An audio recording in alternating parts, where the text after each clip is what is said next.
we cut $1.5 million out of the budget in 2012, 2013. That equates to about 20 teachers. And then we came back in 2013 for an additional property tax as well. At that time, the property tax passed by 41 votes.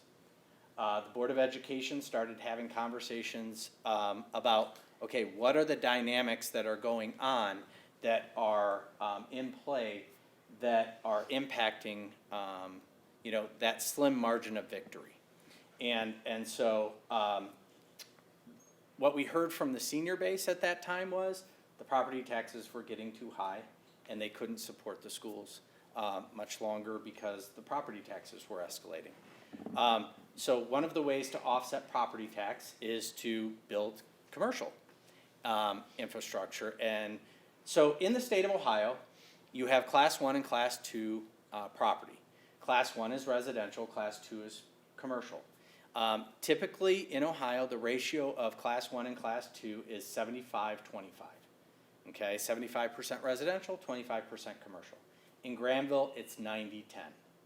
Okay, so that lack of commercial infrastructure places more of a burden on the residential taxpayer to fund the school system. And so some of that dynamic is in play currently in Granville. So we started working with the village and the township to try and talk about how can we provide some economic development so that down the road, because economic development doesn't happen overnight, and it definitely doesn't happen overnight in Granville. It takes a long time to have those conversations, get things shovel ready so that businesses can move in. And really the comprehensive plan outlines where the economic development should occur. It's the corridor between Owens Corning and Rev Local. That corridor on 16 is where they say, economic development should occur if they were going to do that. Because the board was trying to find a way to make sure that we were paying attention to that tax burden question. Fast forward to now, the board had about 2 years of conversation about how to create a sustainable funding of the school district. And they went through a process of looking at all of the data and determined that, a 1.25 earned income tax would be a sustainable funding mechanism that would address some of the concern on property tax. And what they heard also is, well, people come, they consume the schools, and then as soon as their kids are out, they leave the area. So there was a little bit more of an approach of, when you're here, you might pay more philosophy. That ballot issue failed in May. The board immediately took steps to reduce the $640,000 deficit spending that was occurring for this year. And we eliminated some teaching positions, some administrative positions, some bus driving positions, and we reallocated a couple of positions to meet enrollment growth, and then we didn't hire certain positions back and just let class sizes increase. We also instituted a pay to participate program for athletics, and we shifted convenience fees on pay for it, where people pay for food service and other things. We shifted that convenience fee back to the actual payee. So all of that equated to $640,000 of cuts to this year's budget. At the same time, they started a series of 4 community forums to talk about, okay, this failed, what's next? And what they heard from that series of 4 conversations was, we thought 1.25 was too much, and we felt it was unfair because it was not equitably distributed across the entire community because the public schools are a shared good.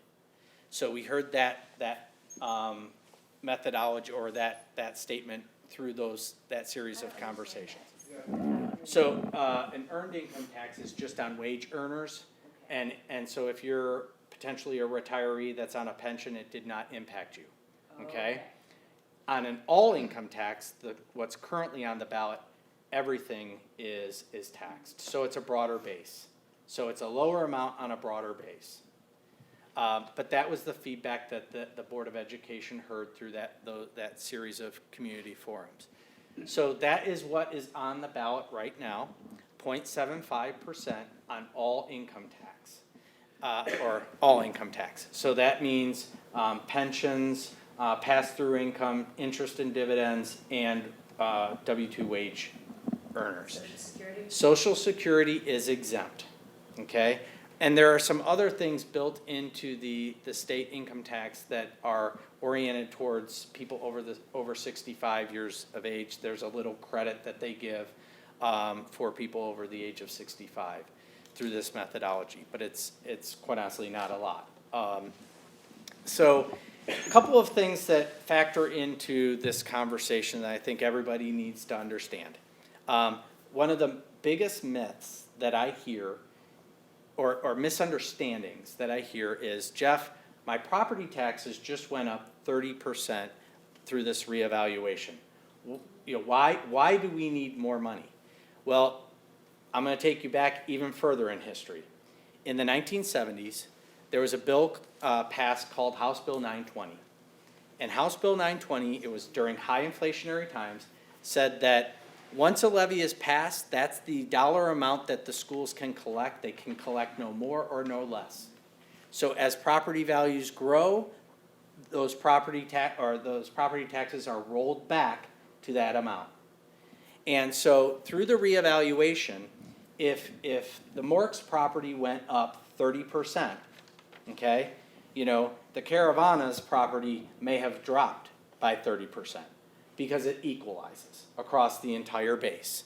So one of the things that people struggle with is, well, aren't you getting, because the values went up by 14%, aren't you getting 14% of growth? And the answer is no. We receive a small fraction, about 0.5% each year for 3 years. So 1.5% on in aggregate. So that's one misconception. The other thing that I think is a significant factor in this conversation is the state of Ohio continues to view us as a wealthy school district. And their philosophy is, if you have the capacity to pay locally, you should pay. And so that is not a system that we designed, that is a system that we play under. And so that philosophy of, if you have the capacity to pay, you should at the local level, is something that is impacting this. And our state funding has, if you look over the last 10 years, our state funding today is about $168,000 more than it was 10 years ago. That's it. Now, unfunded mandates have gone up by about 1.5 million. So again, and I've said this publicly down at the State House, so I don't care if it's on TV, but you know, the state's not funding even their obligation for mandates. And so we continue to advocate and try and make an impact on the school funding formula, but that's a process that is operated through the governor's office and the General Assembly. All we can do is advocate. We can't necessarily direct. So a couple of things about our budget and what we spend money on. We are a service industry. The 80% of our operating budget is in teachers and staff, okay? Salaries and benefits. They are, salaries kind of grow incrementally, but benefits, just like I'm sure you all have experienced, insurance is more and more expensive every single year. It's growing at a rate faster than any of us can keep up with. The same is true for our organization. 2 years ago, last year, we renegotiated with the association, Teachers Association, and moved to a high deductible HSA to try and start to bend the trajectory of our medical insurance costs. We've been implementing that. That's one of the reasons why some people looked at our per pupil and said, boy, it's a little bit more than it was. Well, we have to invest in that HSA initially in order to realize the savings down the road. So our salaries and benefits. I understand that logic right there. Okay, so in order to make the switch, from a PPO insurance plan to an HSA. We had to, health savings account, we had to fund a little bit of the teacher obligation in order to kickstart the program. You have to have something in the bank. Exactly, yes. And that would be reflected in that pure per pupil spending Yes. figure that people look Right, at. because basically what Yes. we did was normally money that would have been spread over 12 months in premium, we paid all in 1 month in HSA and then started seeing lower premiums over 12 months. Well, because we change on January 1st, but our fiscal year starts on July 1st, we've spent a whole year worth of HSA, but only got 6 months worth of premium savings in that first year. Now, we're still getting premium savings now from what we did back in January, but that'll be next year when the data comes out, that'll get reflected. So the other side of our budget is facilities. The average age of our facilities, depending on what plaque you read, is between 35 and 40 years old, okay? And we have a 20-year facility plan that outlines changes or preventative maintenance and maintenance for every piece of asphalt, concrete, HVAC, flooring, roofing material, and it's built into a 20-year plan. That 20-year plan says that we should be spending about $1.5 million a year to keep up with the facility needs. And right now, we are spending about $1 million. So we're deferring maintenance on about $500,000 of capital infrastructure needs. What that does is create issues of deferred maintenance turning into catastrophic needs. Because you have a catastrophic failure and you have to spend more money in order to address it. Of the $1 million that we're spending right now, 30% of that is going to go away in the next 5 years and cannot be renewed.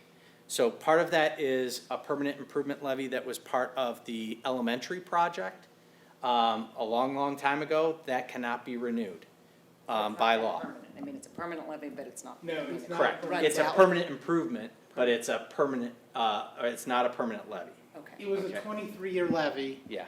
Next year is year 23. So we will get money next year. That levy will go off because it's now 23 years or up. And under Ohio law, we cannot renew the levy. Do something else. Yes. How much is that? Which is part of this. Yeah, we cannot renew that How levy. many mills is that? It's only a half mil. It's It's a a half small mil. levy.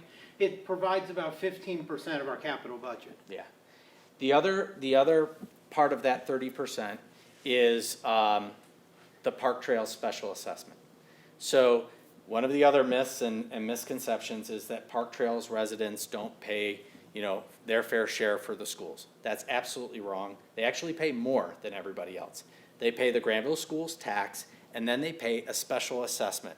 The special assessment was designed when that development was conceived to help pay for some of the additional space in the intermediate school that was going to be necessary because of that development. It was a 20-year special assessment. Surprise, surprise, Park Trails is almost turning 20.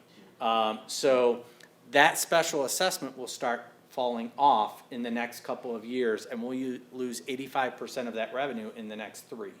And so of that $1 million that we're spending that's already underfunding our plan, we're going to be down to about $700,000 in the near future. And our needs are only increasing, not decreasing. So a couple of things that I think have happened have given us, even more of a sense of urgency. The roof at the intermediate school. So we wanted to put a metal roof out there because it's a wind tunnel. It's a shingled roof, and we were constantly repairing and replacing, and we had a couple of water features within the building that were not there by design. So we went to bid to try and put a metal roof on, and the metal roof came back at $1.3 million. It was something that we couldn't do. So we had to go with the lower option of putting a $500,000 roof back on that facility, even though we know it was probably the second best option. But it was the option we could afford.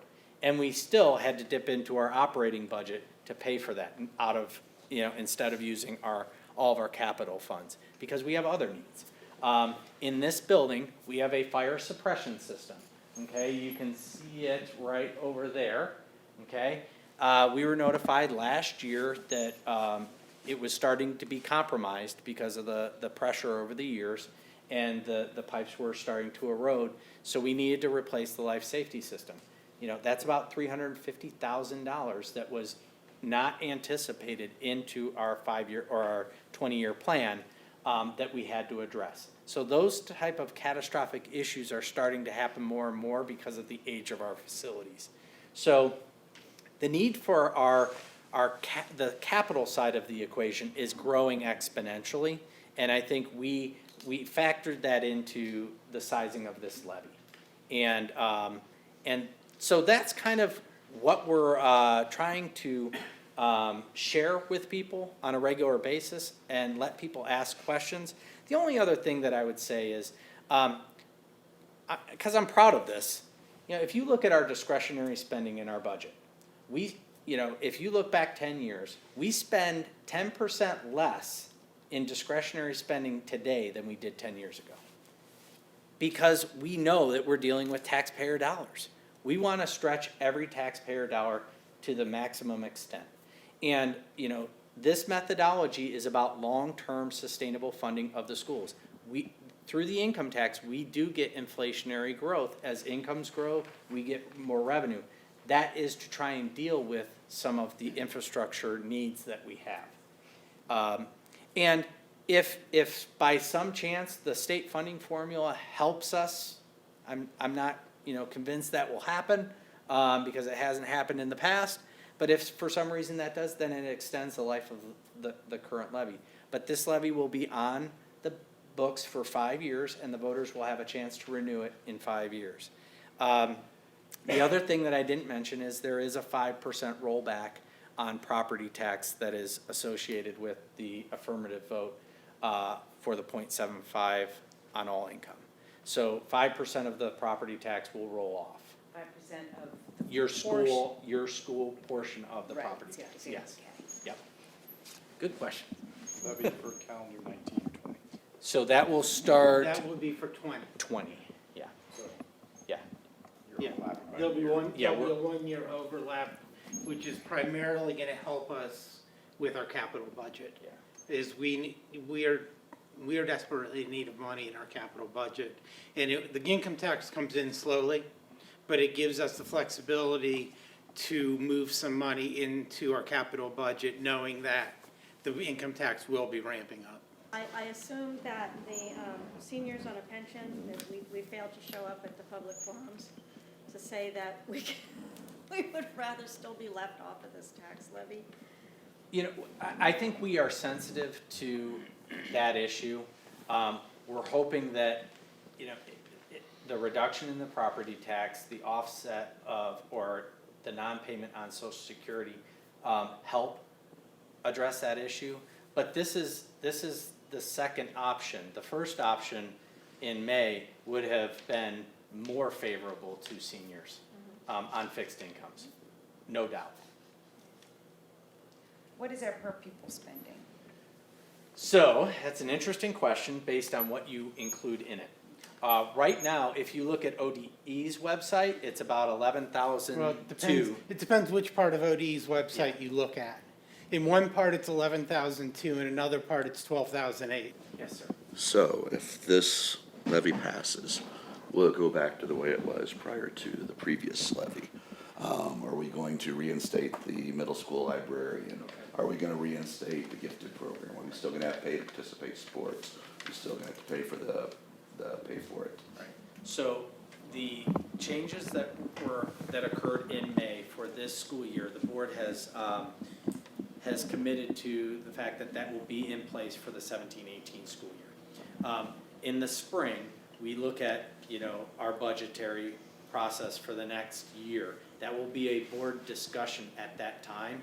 They have not made any public commitments yet about any future add backs or the pay to participate. Okay, so correct me if I'm wrong, because I haven't done any, my research like I should have. Okay. I think Granville Schools has been known for a very good academic education and very high ranking. We had our cuts, and we cut our gifted programs, we cut our librarians, we made sports pay to participate. To my knowledge, our football teams never won a state championship, but yet I don't see a pay to participate for the gifted programs. It seems like to me that this is kind of a odd step to take when we have been focused on education, but yet we still have 15, 20 varsity sports, where most schools don't have that many. It seems like to me we should maybe be funneling our money towards education instead of these academic sports, or at least have pay to participate for the enrichment programs. I personally moved here because I knew the elementary school had a gifted program, now they do not. So our gifted population is 60% of our typical population. So I would actually opine that our typical class is more of a gifted class.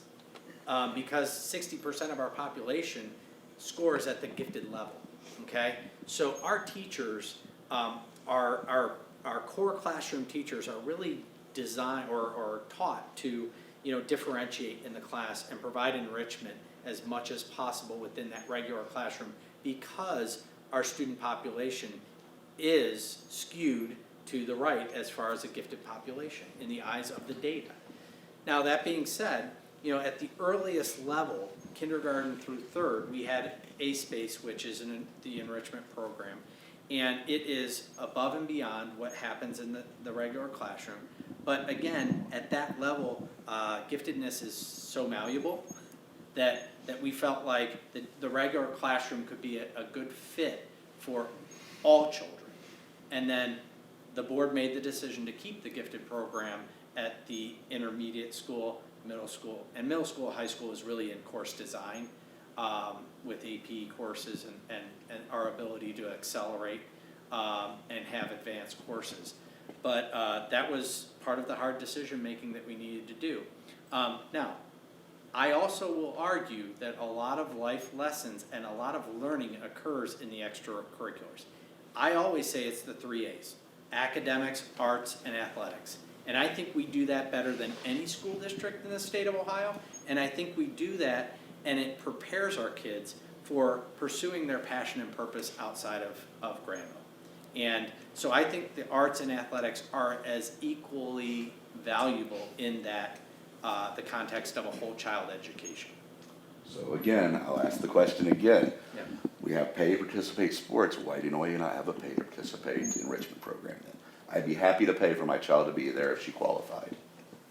And that may be the case moving forward, Although but we're I actually don't, not I don't think we're legally- allowed to actually. We cannot legally charge for anything where there is a grade involved. Yeah. They don't give grades in the elementary school, so there's no grades involved. It's Again, something I that we could would- look at. Yeah. It's something that we could look at, but we didn't look at that for this year. I think I understand your point. The pay-to-play, did the fees, is it support the entire sport, or is the school still funding a Yeah. percentage? It's 40% of what the school district is applying or spending on the athletic program. So we're still funding 60%. You're funding 60%, the fees pay for 40. Correct. Yeah, it's probably not even in every sport, Yeah. but across the whole budget, it's about, the fees cover about 40% of our spending. So what is the increase in per pupil spending over, say, the past, I don't know, you tell me, 10, 5 years? And how does it compare to inflation? So I think it's important to recognize that if you look at the 5-year, it might be a little bit inflated because remember, we cut $1.5 million in 2012, okay? So you're starting from a lower point, and then if you add back services, that are necessary, you're gonna have a higher growth rate. Russ, you can answer that question, because you look back 10 years, and this is Russ Janice, our board president. Thank you all for being here, appreciate it. So on the 5-year spending, there's no doubt spending has gone up over 5 years, but included in that, and the point that Mike was making about what he puts in his spending is he throws everything in the kitchen sink in there, right? So having run a business, there are operating expenses and there are capital expenses. And a lot of schools will separate them out, and they're showing their operating expenses as they're spending per pupil, and their capital expenses, what they're spending on facilities, buses, buildings, things like that, are not included in that spending per pupil. We put it all in there. So you see everything that we spend. And over the last 5 years, as Jeff indicated, we've replaced the roof at the middle school. We had to fix, there was a drainage problem underneath the tennis courts that was flooding the bus garage. We had to fix that. That was $250,000, $300,000. We went to the one-to-one learning, which is Chromebooks for students. That was an investment of about $430,000. But we offset some of that with what we saved on textbooks over the years. And now having that program in place will save us money over the long run. We also advanced, as Mike and Jeff indicated, a significant amount of money in funding the HSA account, which we think will, under this new program, and we think it's private enterprise-like. It mimics some of what I see in the private business world. We think it's going to save us over $1 million or more over a period of time on insurance costs. And so all of that has happened in the last 5 years. All of those, what we would consider to be one-time expenses. So if you're thinking about what we spend per pupil, there are some years, last year, for example, where that spending was up because we made some investments on one time. You won't see that every year. I haven't seen yet the 2018 rankings, but our spending per pupil will be down this year below. Still gonna be up because we still had about half of the project was still in Was allocated this year. Yeah, it was almost half the project ended up this year as well. So what you'll see is an increase in spending over 5 years. What you see if you look back over 10 years is, as Jeff indicated, where costs have risen for us. Benefits have gone up 79% over the last 10 years. We think we've begun to bend that curve with this HSA. Right. Salaries, for example, 80% of our budget, keep in mind, is on salaries and benefits, right? We're in the people business. It's all in the intellectual capability of the people. Salaries have risen 2.37% annually over the last 10 years. 2.37. Our spending on unfunded mandates, things that were required by the state and federal government to do that we don't get paid for, has risen 105% over the last 10 years. And as Jeff indicated, our discretionary spending, where we can actually exert some influence, where we decide whether to invest in things or not, to replace things or not, has gone down almost 10% in that same period of time. So what we've done is impact areas where we have the ability to have an impact. And we've tried to manage as best we can those expenses that we don't have the control over, the cost of benefits, the cost of unfunded mandates. So when you look at our spending per pupil, and I can quote you 2017 data because the 2018 isn't out yet, of the 22 or 24 high-achieving districts in the state of Ohio, of which Granville was one, we were ranked about 13th in 2017. We're ranked 6th in 2018. But in 2017, our spending per pupil was below the average of those other 22 to 24 high-achieving districts. So we were doing more with less spending. Again, there's some capital expenses that go into that, and I don't know that everybody accounts for things the same way that we account for them, but we pride ourselves on putting everything out there. I would expect that this year it's going to be pretty similar. I don't know yet. The data hasn't been released yet. We'll see when it comes out, and it'll show what it shows. But what it won't show, despite what folks have suggested to me and others, what it won't show is that there is no other district in the state of Ohio who's doing what we're doing for considerably less money than what we're doing it for, right? There's not a big savings to be achieved here. There's not, $2, $3, $4, $5 million worth of savings to be achieved without massive cuts to programs, arts, athletics, classroom size. It's just not available, right? The costs are pretty darn hard costs. We don't, as you can tell, this building is functional. It's not new, it's not shiny, it's not beautiful, and it doesn't need to be. It's functional for our kids. So we invest where we think it makes a difference in the education of our kids. But we're always going to spend money where we think it makes a difference. There's just not a big amount of savings out there. The other thing I'll say, and I was thinking about this when Jeff started, some folks have asked about, why levy, why now, what are you going to do with it? Understand that the way that the state of Ohio requires schools to finance themselves basically is on 5-year cycles, right? We passed a levy 5 years ago. We passed that levy, and we knew then that it would last about 5 years. And you always, in a levy cycle, raise more money in the first half of the levy than you spend. You build up a balance. and then you spend down that balance in the second half. That's just the way the money is raised. And so if you look at what we think will be achieved in this levy, we think it'll go 9 years. 8 for certain, 9 probably. Not 5. And so if you look at where we are in year 5, we got a pretty big balance. We'll have $9 million if forecasts hold. But that doesn't mean we're gonna have to renew or collect more money in 5 years. But what the board has said is, we want the community to say whether they like it or not. We want you to be able to come back in 5 years and say, this works, this doesn't work, it's too much, too little. Maybe we've seen some commercial development in the area by then that helps offset the residential balance. Maybe there's a way that we would want to reduce the amount of that levy.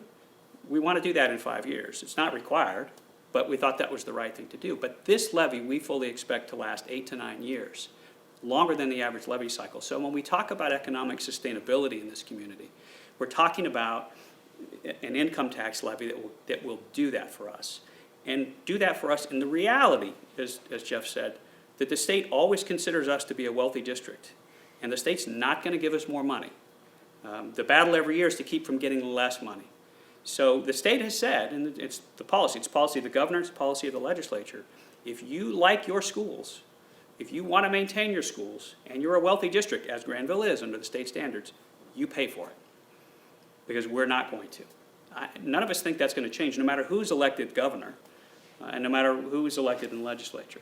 So that's sort of the overarching reality that we have to deal with. But keep in mind, this is a natural levy cycle. This isn't something that comes out of the blue. This isn't something that, we're trying to sneak past folks to do something grand. We're trying to keep funding the schools the way we think they need to be funded to keep achieving the results that have been achieved and to not have to make substantial cuts to the budget that would be necessary if we don't end up passing a levy during this academic year. So that was a little longer, Ashlyn, the question you asked. But like a levy, this doesn't have a beginning and an end. It's not a 5-year income tax, right? I mean, it's. No, it is, it's a 5-year income tax. Okay, okay. Yeah. Yeah, in 5 years, either we put it, the district puts it back to the voters if they want to renew it, or it ends. Yeah, if we didn't bring it back, it's fine. If we didn't bring it back, it ends. And that's just a decision we made to bring it back. When you look at other districts and levies they've done, is this a pretty unique levy, the way this is built, or is this a fairly common? About 1 out of every 3 districts in the state have income taxes right now. So it is not that abnormal. The .75 rate is pretty much in the middle. Yeah, I think the average rate is somewhere between .75 and 1 when you go across the 190 districts that have income taxes. About half the districts in Licking County have income taxes right now. Johnstown has one, Newark, Southwest Licking, Licking Valley. They all have income taxes. You go into Franklin County, Bexley has one, Reynoldsburg, Canal Winchester. A couple in Delaware, one in Delaware County has it. They're not that uncommon.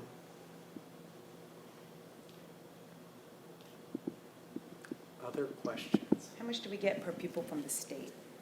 It's about 2,200. It's a little more, when you add everything in, it's about 26 or 700 when you include what we get in special ed and stuff like that.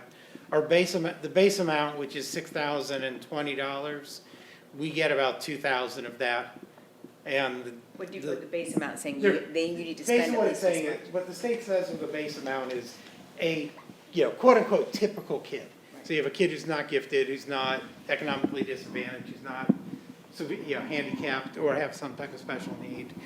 That the state says for $6,020, you should be able to educate that child. And the state gives us 2,000 of that, and you give us 4,000 of that. Right, that's about where that is right now. But I will qualify what Mike said. When the state determined the $6,000, that was not based off of any rational methodology. That was what they had to allocate. Yeah. So right now, Mike is working with a subcommittee of a work group with the House and Republicans and Democrats to try and create a base funding model that actually looks at what does it actually cost, so that that $6,000 can be more of a rational number based off of some facts. Just to clarify, when Mr. Janice was saying that that levy would last 8 or 9 years, that means the money would extend out 8 or Correct. 9 years past. Well, that's assuming it got renewed. Oh. Assuming it got if it was renewed in 5 years, we would not need to ask for new money. Like, come back for a new levy, we think for at least 8 or 9 years.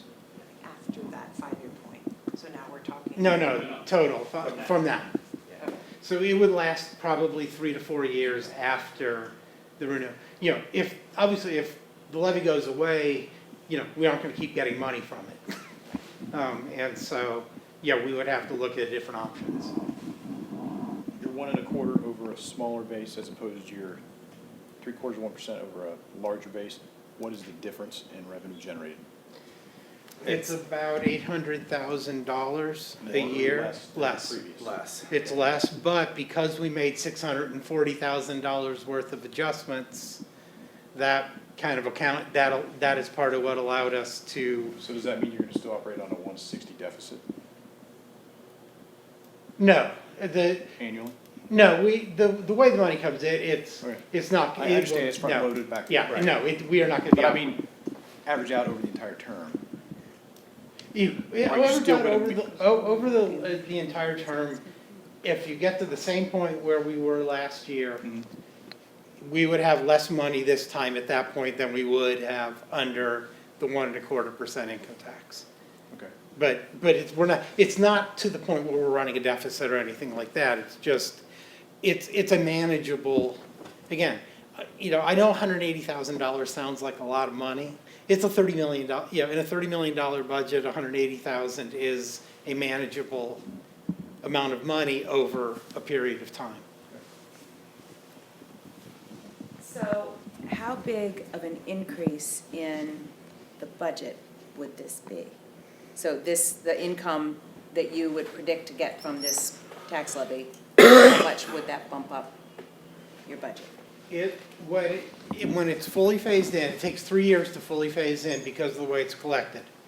So when it's fully phased in and when you take into account the property taxes that are gonna go away, it's probably gonna be about 13% more money 3 years from now. And before that time, it's a bit less? This first year, if it passes in November, it goes into effect January 1st. Yeah, we expect it will, the income tax, putting aside for a minute the property tax going away, the income tax will generate about $4.9 million. We will get 6% of that in this school year. So we will get 6% of about a little less than $300,000 is all we are going to get this school year from the income tax. If we had done a property tax for the same amount of money, we would have gotten $1.9 million this school year. It's just a difference in how it's collected. And so it takes longer to phase in. Eventually, hopefully it will generate more than 4.9 million because hopefully incomes will continue to grow. The property tax reduction is about $1 million, million one in there. So the net is going to be around $3.9 million. Our current budget is 29 million. The math says that's about 13% more money 3 years from now. Ashley, to be clear, that's the revenue side of the budget, right? Not the expense side of the budget. Right. So the expense side of the budget is something that the board and the administration work on every year. The question was asked earlier about whether we would add back those costs that we've made savings on. And there's clearly no decision on that. There are too many factors to even consider right now. Not least of which is whether the levy passes, but then what the state does with their budget and other things, and what other priorities we may have as a board and an administration to fund. But there is not a plan to increase our spending by 13% annually. Because I know I've spoken to some people say, well, where is this money? Well, what are they going to do with this money? It's a hard, And that's Question what to I answer. when I talk about in the levy cycle, you always raise more money, whether it's a property tax levy or an income tax levy. You raise more money in the first half of that levy cycle, and then you build a balance, and then you're spending that balance down that savings account It's down. not the same though for an income tax, is it? Over time, it is, Yeah. it takes longer because it does grow. Right. But keep in mind, when we do this, it's only gonna be providing about maybe 15% of our total budget. And so, yes, 15% of our revenue will grow, but most of the other 85%, if it grows, is gonna grow at a rate that's well below inflation. And so you average all that out, yeah, we get more growth than we did. That's part of what extends the levy further, is because we are getting some growth. At some point, though, unless incomes boom and continue to boom and people keep moving in with more money, at some point, 5% growth on 15%. So we Yeah, already cut $600,000 in spending, is that 640. 640? And if this doesn't pass, how much more gets cut? So if it doesn't pass in November, the board is not making mid-year cuts because that's why they made the $640,000 cut going into this year. If we don't get new revenue by the start of next year, we will reduce close to $1 million. It could be north of $1 million.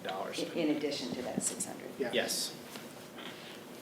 Yeah, we, in the school year that starts in July of 2020, we are projecting to be running a $1.4 million operating deficit. And we can't wait until 2020 to address a $1.4 million deficit, because then you're talking about having to make cuts that are probably $1.5 million. Yeah, where now we can make smaller ones and get 2 years of compounding. We're hoping it doesn't come to that. But we have to really be looking at that $1.4 million number that's 2 years out when we're thinking about how much that we would have to reduce spending. Because I think we would all feel at that point, if we don't get new money in November, if we came back, say, with a property tax in May and we didn't get new money from that, it's pretty clear at that point the community is telling us, you need to operate with the money you have, which means we have to address $1.4 million deficit, because if we don't, the following year, we're gonna start getting stuff from the state and potentially moving towards fiscal emergency, in which point the state actually comes in and they appoint a commission that now is running the school district, which I don't think anyone really wants. So, I mean, it sounds like there's this deficit now, and that deficit will be increasing, but the amount of money that you raise from the levy, or not the levy, the income tax. It's is still a about- levy. Yeah, okay, is maybe 3 times that amount. Well, remember, the deficit is 1.4 million in 2021 school year. That compounds each year. So the 21-22 school year, that's now about 2.5. And then the year after that, it's about 3.5 or 6. And because it just compounds, so yes, it's 3 times the first year. When you get out to the third year, it's about equal to what the deficit would be in the third year. And that's just the way that the system works.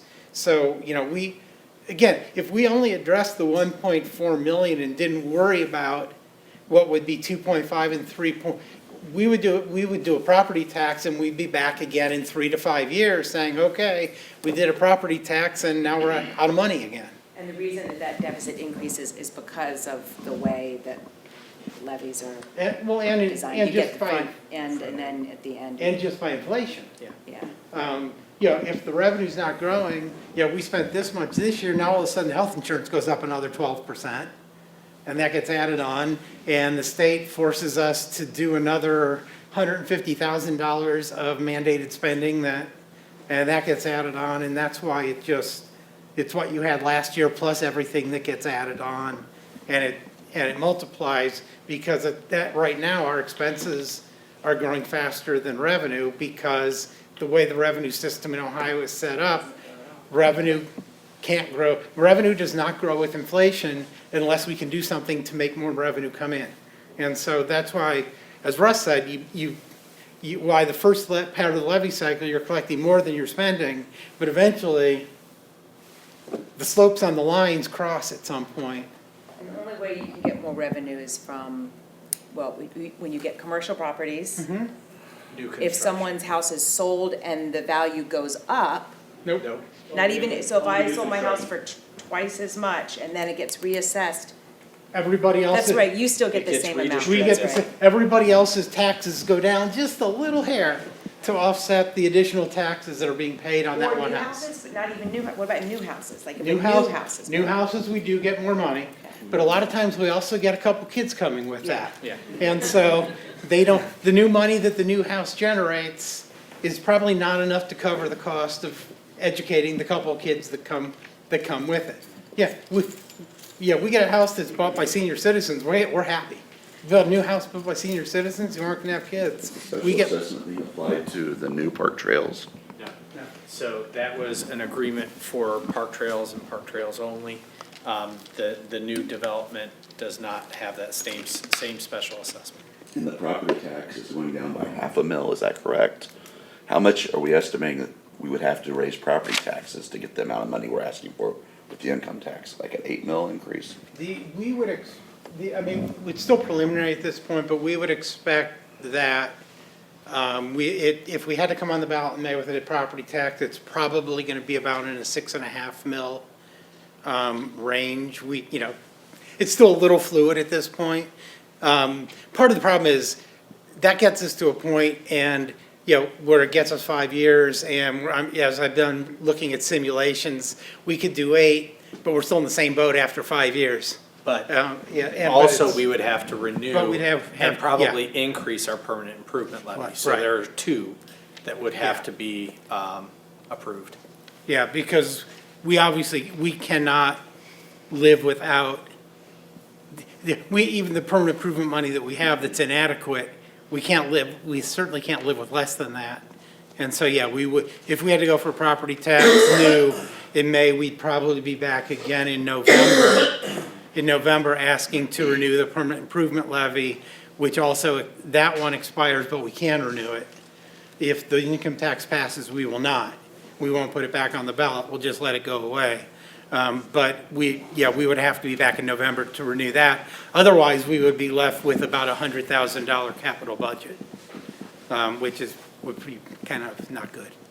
But you are expecting that if this passed, then you're hopeful that you wouldn't have to, well, you see what happens in 5 years, right? Right. But you're thinking that even if it passed, Yeah. that money would pull you Eight to 9 along for years. 8 to 9. Yeah, that would be the, Again, it's hard to forecast 8 to 9 years because there's so many moving parts. In the last 8 years, we've had 4 different school funding formulas from the state. So, the ambiguity and the risk and assumptions in the 10-year forecast are pretty stark. Are you able to equate the 1.4 million roughly to positions? 1.4 million is between 20 and 30 staff positions. Teaching, programmatic changes. That would be, in my words, catastrophic to the educational program in Granville schools. So if this was to pass, you get money from a couple of different sources. What would be the next time that you would be asking people to renew, obviously in 5 years, but are there others that we're gonna start seeing again that are starting to expire? Because if this gets approved and 2 years from now, there's this other little one you're getting a chunk No, from, we're- we're gonna be. right now, we only have one levy that has to be renewed every 5 years. And if this passes, we will not renew, we will just let that levy go away. That's our permanent improvement levy. So we will, again, we would not be back on, we would not anticipate being back on the ballot for at least 8 to 9 years for additional revenue. The only thing we'd be back on for is 5 years from now, if we chose to renew the levy. And that improvement levy's the $500,000 levy, right? No, there's 2 different levies. Okay. There's a $500,000 levy, and that one just expires. We have a 1.7 mil permanent improvement levy. That has been around probably since early to late, sometime in the 90s, I think. Yeah. That we have to renew, that's always for 5 years. And so that comes up for renewal every 5 years. And right now, they're on the exact same cycle. The one goes off and the other one has to be renewed. They both end next year if nothing happens. The only thing that it's exempt is social security. They're, That's included 401K, right, is that correct? yes, Capital gains, yes. which I have not seen capital gains, that's one of the questions I wanted to see. It does include capital gains, and it Yes. does include 401K. But it also, if you have capital losses, that comes off. So if you have capital losses, that's subtracted from your income before the tax is calculated, just like it is for the I state. guess looking at, I'm a little concerned that we've shortchanged ourselves, that we think we're gonna have $9 million in 5 years, when the growth of spending is gonna be, on average, 6-7%, including, The overall growth in spending ends up being more like, it actually ends up being more like 3 or 4. There's other areas that we control. what about the That- healthcare? The healthcare, we will work, because the other parts of healthcare is only about half of our benefits. The rest of the benefits actually grow at the same rate as salaries, because they're driven by the salaries. And so, healthcare spending itself, it's growing fastest, but it's only about, healthcare is about 12-14% of our total spending. The healthcare itself is. Most of our spending is salary. Over 50% of the 80% is salaries. It's about 55% of our spending is salaries. They're probably gonna end up going up around 3% a year. The way that we try and control cost on the benefit side of the equation is we have the ability to go back out to bid and try and get lower rates through the bidding process. And, we've done that a couple of different times and it's been beneficial to us. So, part of that is the plan design is collectively bargained. Who provides that service can be bid out, and we usually realize some savings through that process. Yes. I'd just like to share that I'm married to a teacher here, and I'm on our health plan. And I can say that I can see what the changes you've made and how that is helping you save money. Personally, not so great for me. But I know I can see why you did that. It's very comparable to my private sector employer. I might even switch back to my private sector employer. But I can totally see the changes they're making there, and that's, I don't know that a lot of other school districts are doing that, or that's where they're going They're to starting cut those a lot costs, of, yeah. I mean, it's still, there's not a lot of school districts doing that, but more and more are looking at it because the current model of PPO is not sustainable. How about student population growth? I mean, what are we doing with that Well, these days? So we are anticipating our enrollment being back to where it was prior to the drop in the Drop. housing market crash Fascinating. next year. And Is that an increase or decrease? that's an increase. So, Yeah. We've been growing, this is the 4th year in a row that our enrollment has increased. by, It varies anywhere. Last year, we ended up growing by about 25 kids. This year, we're only up about 7 or 8 right now. Part of these, we started last year down 3 kids and finished last year up 25 kids. We had 28 kids move in during the school year. And- So mobility is increasing. So what Mike does is. mobility meaning, So what Mike does is he looks at live birth rate data and looks at that 5 years ahead and says, okay, that's what we think we're gonna be from a kindergarten perspective. And then we add a mobility factor into the year-to-year growth from first grade to second grade to third grade, and we create a mobility factor that adds a certain number of students based on historical trends. just people moving into the community. Correct. More And- moving in than more moving in with kids than who are leaving without kids. Right. And so we are starting to increase. That's why we watch the development conversations and make sure that we add our opinions in where needed. Yeah, we actually grow, and you don't see this because it's kind of hidden. through our mobility, we actually add 80 to 90 kids a year through mobility, where new kids coming in versus all going out. What keeps our enrollment growth from being that high is that our kindergarten classes are routinely 50 to 70 kids smaller than the seniors who graduated the year before. And so, you know, we're adding 80 or 90 through mobility, but we're losing 50 to 70 just through the natural progression of kids graduating and kids coming in, which is why in any given year, we're seeing anywhere from, you know, maybe 5 to 25 net additional growth. But we're looking at that continuing every year but one in the next 5 years. And, you know, enrollment's kind of, you know, it's an educated guess. And some years we have anomalies where, you know, one year we had like 14 second graders walk through the door, and that required us to add a staff member. So again, those are the types of situations that we can't anticipate. We try to the best of our ability, but some of those things happen. I had a question just to follow up on some of the salary benefit conversations and some of the chatter I've heard about efficiency.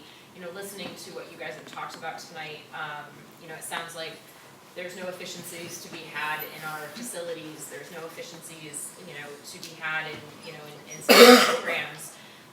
But my question is, how do our teachers' salaries compare to, you know, other districts? I mean, they are producing these outstanding individuals who are heading off to colleges like Harvard and, you know, all over the place and doing big, great things. And this is the reason that, you know, folks like us moved into this district so we can have those successful kids. And these are the teachers that are making them. I mean, I think no matter what you're paying them, it's fair, but how do we compare, I guess, to other districts? Is that an area where we can improve efficiency, or are we there? Russ, you look like you're itching to respond. I'm happy to. Yes. Our teachers are the highest paid in Licking County. And I think that's appropriate because there's no comparison to any other public school in Licking County. It's not even close. And I'm not being disrespectful to other schools in Licking County, but the proof is in the data. Our teachers are paid less than the average of the high achieving districts in the state by a considerable amount. That's my question. They're paid on average, the average salary here is between 5 and 15% below what teachers make in Franklin County. And so every year we lose a few teachers. I think our number now is about 43% of the teaching staff live in Granville. That's down from where it used to be. And so as the staff has gotten younger, there are many more commuting from Franklin County, and some of them make the decision if they can make 5 to 15% or more there, they'll do that. You know, it's one board member's opinion. We're not ever going to match Franklin County. We don't need to. We ought not to. We don't have the capacity to do it. But I think our salaries are fair. They're certainly not overly generous. But in every comparison to every high-achieving district, whether it's high-achieving districts in Central Ohio, we're lower, or high-achieving districts across the state, we're lower.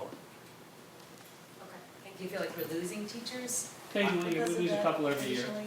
that we would love to retain, but, you know, part of that's just part of the natural cycle of what happens in business where, you know, talent gets rewarded somewhere else. And I don't think, you know, we haven't seen a stampede for the door. That would be alarming. We haven't seen that.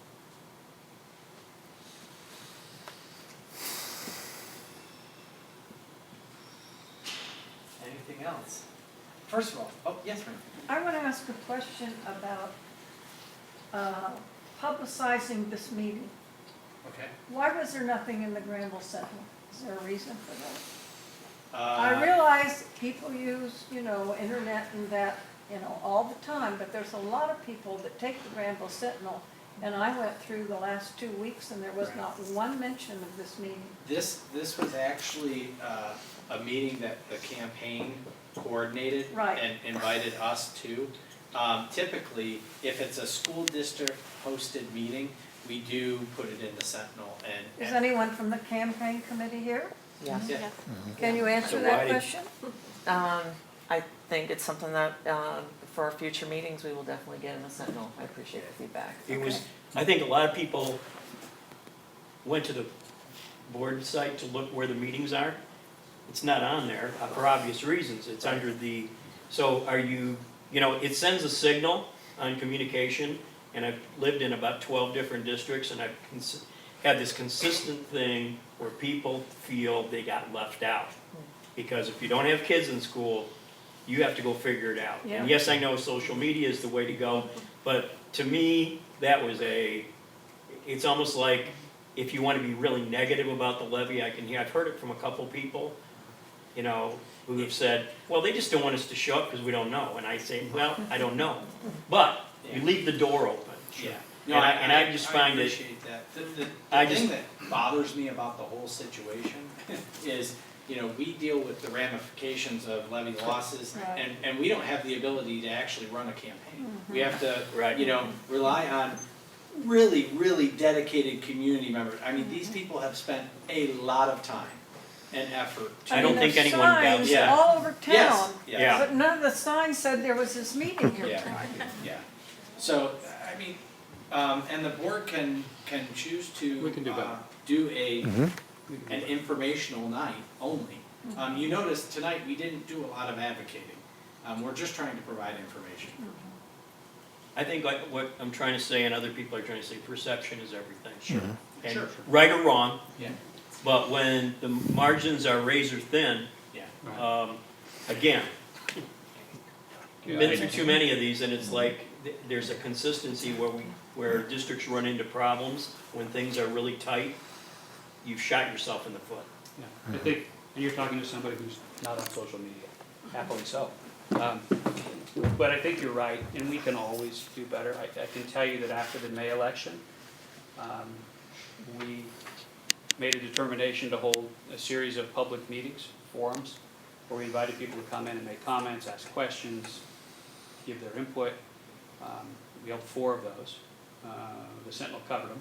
I think they were publicized in the Sentinel. There was no campaign committee at the time. And we publicized them on our website. And I think, as Mr. Brown suggests, we can publicize informational meetings. I would say this. It is my view that the more people we get to come out and listen to us, the more votes we're going to get. Absolutely. Because we have a great story to tell. And so I appreciate the fact that you all are here. And we'll make sure that in the future, when we have opportunities, we'll try and get the word out, and hopefully you will as well. Thank you for the comment. I just want to make one more comment. As a senior citizen and having lived here all my life, I always tell people when they say, well, we're not going to vote, and we are going to, you know, and those people can't seem to get together. I always say, when you were in school, when I was in school, there were senior citizens out there who had to pinch their pennies and help pay for us to go to school. And so, you know, I think all senior citizens should try to take a positive outlook in that manner. I appreciate that. And we hear that message consistently Good. from the majority of folks in the community that understand that this is a wonderful community, but at its core, it's education. And great schools matter to all of us, not only the culture that's established in this community, but in our home values. There's a real distinction in home values in Granville versus Yeah. similar homes Absolutely. outside of the Granville districts, and the gap is about a 28% valuation. It's because of the schools. So it's difficult economically. None of us like to ask for money. I certainly didn't run for election of the school board because I wanted to ask for more money. And I'll be paying that money along with everyone else if the community supports the levy. But we look at this and we try and make decisions about, as Mr. Brown so aptly says it, about doing what's best for kids, which is why we're here and why we put the program together. And so we'll continue to do that. We really are grateful for your interest and your support and the questions you've asked tonight. Why weren't cuts of this magnitude made prior to the last levy being put up? Because everything that you guys stated you cut was $640,000. To me, as a consumer of the education product, they're fair and reasonable cuts, as opposed to before it was your status quo and 1.25%. And just, I think it's a difficult decision to cut prior to giving the voting bloc an option. but it also allowed you to gauge what was palatable to the community and then come back with something that's more realistic, as opposed to this is all we truly need, let's ask for an additional 43%, and maybe we get lucky and get that. And now we're back here. No, I At a appreciate, realistic number. yeah, I appreciate the comment. That certainly wasn't our view, to ask for more than what we thought we needed. We asked for what we thought was appropriate to. But then that led you down, how serious was your conversation when you guys sat down for that 2-year period of, okay, do we really need this? Yes. We spent You 2 years. obviously didn't, if we're at this point, and this is a. Well, actually, see here, I But guess I would. you're accepting that, you know, not having librarians in the intermediate school or the middle school is the same product, and I would argue it's not. Well, And every kid- media literacy. Every kid should know how to use the Dewey Decimal System. Yeah, but the Well, it's kids are not learning just how to about do that. I word think it's processing. much and- more than that. Media literacy is more critical now than it has ever been. And they were a critical aspect of building that capacity in our students. So I would argue that it's not a status quo. But by voting for this, you're not saying you're bringing it back either. Here's, well, we're not. That's the problem. We're I not- mean, you're asking us to vote for something, but you're not gonna tell us what you're gonna bring back. Is it still gonna be paid to participate in sports? Are we gonna get librarians back? Are we gonna get the gifted program back? It's smoke and mirrors right now. It's not transparent. You're not saying, look, you guys vote for this, this is what we're gonna bring back going forward. I mean, Can you- realistically, that's what we would expect. Yeah, but can you appreciate one thing? I mean, we are gonna have a new governor, so I think that conversation will be had, okay, at the appropriate time. But in that same election that people are going to be deciding on this, a new governor is going to be in place as well. I think it's prudent on the board's behalf to delay any conversations about what can be potentially reinstated. But what until you're we asking me know- to do is to go to Yeah. a car lot and tell them I want a new car and give them $20,000. And I don't know whether they're gonna give me a scrap Pinto or whether they're gonna give me a Cadillac. What you're asking me to do is to pay this amount, but you don't wanna tell me what you're giving me for that amount. Well, I guess my response to that is, I think everyone in the committee is in a position to assess the performance of the schools, what we do, how we've done it historically, over a long period of time. None of us wanted to make those cuts that we made this year. I think that they were cuts to critical services. I think they will negatively impact our students' lives. And if it were up to me and I could wave a magic wand, I would reverse them and bring them back. But no one can tell me yet what the school funding formula is going to be next year. No one can tell me yet that we may not have some sort of other financial issue that requires funding. No one can tell me those answers. And what we do every year, in the light of day, in public meetings, is we put together a budget. And the budget, I've always said as a business person, is the surest way to tell people what our priorities are, right? You budget, you put your money where your mouth is. So we will get to where, when we go through the budget process of assessing what the priorities are, what we think is critical in our schools, and how we're going to pay for it. And then we have to balance it with that revenue. If there's adequate revenue and there are no other huge issues, one of the things we will surely look at is restoring some of those cuts, maybe more than some of those cuts. But even if we don't restore those cuts, the product that people receive here, that students receive here in this community, is in the top 1% in the state of Ohio. And so that's what we're asking you to fund. We're asking you to fund that product that has historically outperformed for less money than every other school district around, and will continue to do that. And that's all I can honestly tell you, because I would be less than truthful if I said to you, we're going to put those back or we're not going to put those back. We're not going to have those discussions until we know what our revenue is and what our other funding needs are. Have other districts that have been in a similar situation, has your research shown that a lot of those cuts or whatever were brought back or were reinstated upon? It takes a long time to recover. Historically, is that something New that Albany, does happen? a lot of people are quoting New Albany's per pupil expenditure. That's actually after they lost a levy and cut 100 teachers. So that lower per pupil amount is after a levy loss and removing 100 teachers from their school district. They would tell you still that they are still recovering from that levy loss. And they cut busing within 2 miles of the Right. school. Yes.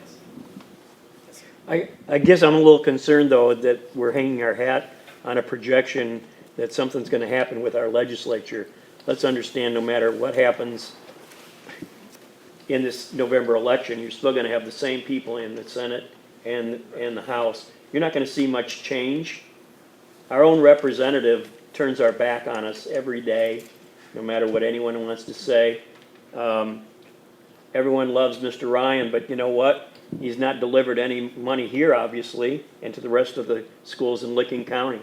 So I hope we're not hoping that just, even if Richard Cordray would become governor, he's still gonna be dealing with the same people who actually, with the House leadership, are looking to make more cuts with Mr. Householder, who will probably be the next speaker. So I'm hoping we're not hanging our hat that, we think that, you know, the state's gonna magically, No, I don't think we have any assumption that the state is going to give Granville schools any windfall of revenue. So I tend to agree with you. I also wanted to end by saying thank you. I know it's tough to give up an evening to come and listen to Mike and I and Russ share our perspective, but you came and got some information tonight. It's up to you to make your decision, but I appreciate you taking the time to get the information from us. So thank you very much, and I hope you have a great night. Thank you. Yeah, thank you.